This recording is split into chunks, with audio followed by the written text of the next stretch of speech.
Solusi untuk mensiasati lahan terbatas, generasi muda Sukaresmi Taman Sari Kabupaten Bogor kembangkan pertanian hidroponik dengan teknologi dan pengelolaan kekinian.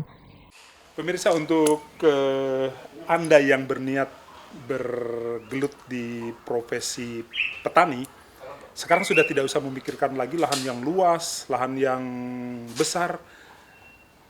Asalkan punya niat, kemudian tentu saja ada modal, Anda bisa memanfaatkan lahan yang tidak terlalu besar seperti yang dikembangkan di saung Amazon ini. Ini petani milenial, luar biasa. Ini berada di rooftop ya? Lantai 3. Lantai 3. Kenapa rumah yang bagus ini kepikiran di atasnya bukan bunga atau apa, tapi kayak gini? Kita kan di sini pakai untuk di saung Amazon itu bukan hanya tanaman hias ya. Jadi ada di hidroponik juga. Kebetulan emang saya juga punya lahan yang hidroponik. Satu lagi ya di PT Bumi Taman Lestari.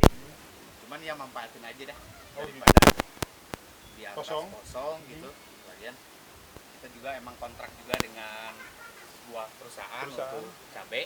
Ya kita pakai sistem DBS. Kang, ini buat komersil kan? Komersil. Bisa diandalkan? Bisa.